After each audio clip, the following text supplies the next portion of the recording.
So you worked extensively with LP during the I'll Sleep When You're Dead era.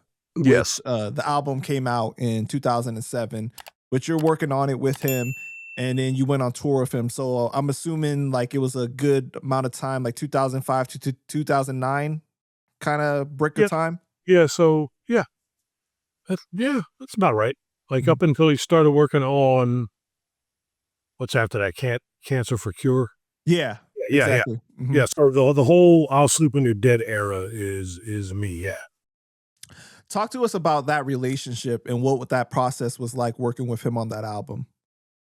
So I had known L for a long time, and I don't really remember how we met, but as time went on, we had known each other a while. We thought maybe we met in Europe one time, but whatever. He hit me up and was like, do you want to come to New York and stay here and do cuts on my new record? Yes. So that part's easy, get to New York, bring a bunch of shit, get to the house, get set up, and then go upstairs and like do like one song worth of cuts, like, here, scratch on this. Cool. Do that. Come back downstairs, having some drinks. It's probably 3 in the afternoon, so it seemed like a good time. And he's like, so you want to be my DJ then? And I'm like, yes. And then that literally was it. Like, that was the conversation. And then I didn't go back home. Like, the record was finished, and then I finally went back home, like, to basically regroup before we went on tour. You know what I mean?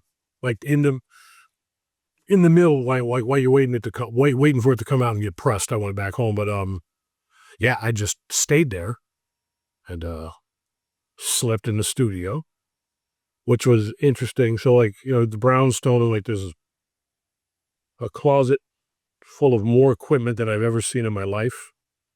Like just all kinds of gear. Like I used that keyboard on this song, you know what I mean? That would just be sitting there and you're like, okay.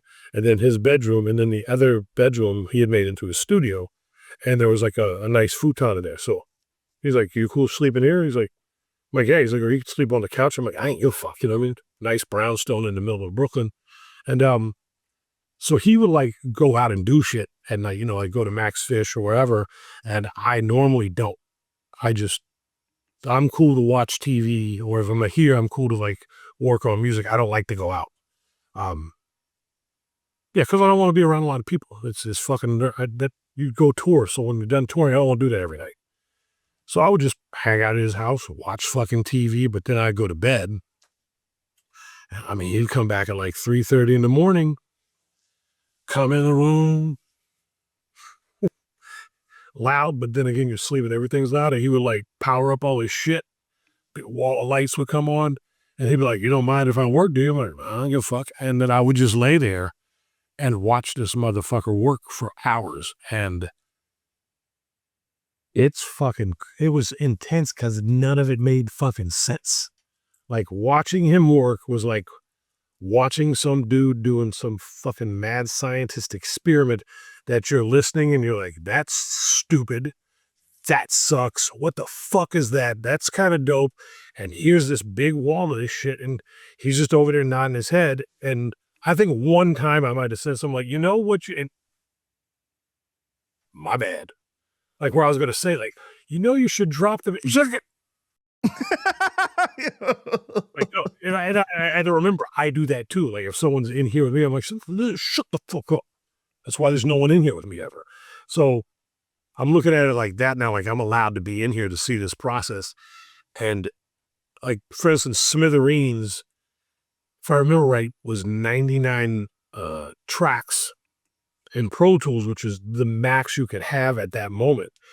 And when you were watching it, when you're watching it go, I'm like, and when he would isolate something, you're like, what the fuck is that? Like, I'm making this part up, but like he'd isolate something and you'd be like, is that a fucking cat meowing and dribbling a basketball? Like, it was that weird, like, and then he would push the button and when it all played, it sounded perfect. Everything worked perfect together. But if he isolated a weird part, you're like, how in the fuck would you know that that goes in there? And then the fucked up thing is, you're like, okay, here's the cat bouncing a basketball. And you're like, oh shit. But then when it all comes back in, it all makes sense. But if he took the cat bouncing the basketball out, then the track is fucked up. So everything there served a purpose. You just couldn't figure out how he heard it that way. I'm telling you, the color was horrible. Individually, I'm like, this is like vomit looking. And then when it all came together, you're just like, how the fuck did that happen? And he would just kind of turn and be like, it would just maybe casually letting me know to shut the fuck up. Just, and I got to watch a lot of it. And just you're like, fuck. I guess the biggest takeaway was just because you don't hear it like it would work doesn't mean it's not going to work if you try it. Like, so that opened up the door. I'm like, yeah, fuck it. Try anything. You know what I mean? Like, here, record this shit outside and see what it sounds like when you fuck with it inside. Like, he used everything, and like, I could count the times where something didn't work on one hand.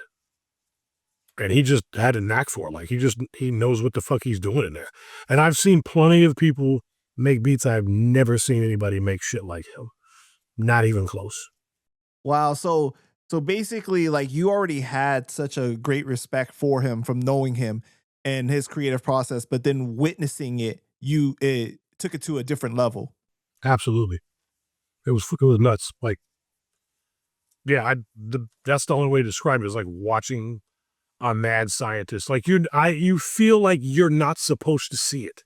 And that's how it felt. And it was always fucking dark, because 90% of it was at night after the bar, the club or whatever. So it's just him and his silhouette, the big wall, the big fucking monitor. You poke this thing and do this and do that. And then you just land there like, I probably had the weirdest fucking dreams, like, because I would fall asleep to it. Because he would work. Sun would be up and he'd still be working. Then he'd go take a nap and then he'd repeat it. And for those of you guys that aren't aware, at that time, 99 tracks in Pro Tools is a fucking nightmare to think about mixing that bitch. He had Joey Rea had the studio somewhere else in Brooklyn, and you'd go over there, and that was another fucking mind fuck. Up steps, it's like what do you call it, like a loft apartment thing, a big apartment. And in the middle, I think it was a condo. It doesn't fucking matter. In the middle of it, you walk in, here's the kitchen, there's the living room, there's the balcony. There's a fucking studio in the middle of the whole fucking thing with big glass all the way around it. And he's in there nodding his head and you can't hear shit. He had a soundproof studio in like a 3rd floor flat in Brooklyn with, I don't even know what the fuck was going on in there. And he would mix all that shit. Elle would bring it over there and they would sit there and go through it. And Joey, Elle would have the general, here's the general levels. And then Joey would go in and do all the tweaking shit to make it perfect. Wow. And they did the vocals there too. They did the vocals at Joey's place too. And then I remember because his wife came home, and they're all in there. You can't hear it, so it doesn't matter. Their bedroom was back there. But so we're talking and she's like, she asked me something and I'm like, and what do you do? She's like, I do acupuncture. I'm like, huh? And she's like, yeah, right, acupuncture? I'm like, no. So she did my hand while they're in there recording vocals and she's fucking needles all in my hand and my fingers and shit. That was really cool.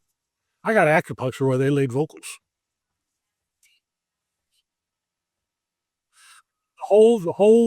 The whole being able to participate in any part of that record. There are so many fucking levels to the shit that I saw in New York. Like, there was never like, you convinced me to go to Max Fish, you're at Max Fish with fucking like Danny Brown and Chloe Savine and Moby and shit like that. And he knows all these motherfuckers. And so he's introducing you to people and it's kind of overwhelming. And then there's the fucking bar that's still open after the regular bar is closed. And then you feel like you're going to die in those fucking bars because fuck, we down here at 5 a.m. in the basement of some fucking building. Yeah, it was fucking great. Wow. So you also worked with Run the Jewels, right? In 2018, you did Run the Dibbs. Uh, what's it been like for you to watch him reach the level of success that he's reached now, Grammy nominated and everything? Um, honest to God, I feel like if anybody deserves that shit, it's L. Like, I've always thought like when, think, like company flow and shit like that, I feel like that there's a jump off there where like when they figured out L was white, then here comes this just herd of white rappers of, every caliber from you are horrible to holy shit, you're really dope. And I think like, and I don't mean it in a way like he led the white rapper charge, but he was the dude where like, oh shit, he can really fucking rap his ass off. Maybe I should learn to rap my ass off. But you knew that because he was like so you're going like what, like post third base, Beastie Boys in third base, there's nothing there like that. And then here comes Company Flow. And you had no idea who was what. So as that went along and Fantastic Damage comes out, I just thought he's so fucking good that that's the dude that'll never be that dude. He'll never have the business together enough. There'll always be something against him just because he's that talented. Like, you're that talented, you're going to get fucked. You're not going to get paid for the record you made right here. You're not going to make the money you're supposed to make. As you trust too many people. That's what I thought he would do. And then one day, he was like, he coming to, this is when RTJ, I didn't even hear RTJ 1. And then RTJ 2, he's like, you want to come up here and like scratch with us? I'm like, yeah, sure. No big deal, motherfucker. I'll drive to Columbus. So me and Laura head to Columbus, get up there, I know the venue. I never played in that venue, but I knew the venue. And then I'm looking outside and I'm like, why is there a line like a mile long? Like, they're waiting to get in. I'm like, to Run the Jewels? Like, yeah. And then there's this spiral staircase in there, and that led you to the merch table. It never emptied, and the merch table never did. Like there was lined up the whole, sold out, line down the block, line here. I'm watching trucks come dropping off merch and found out they had to have merch drops every day. Delivered, they're selling so much merch.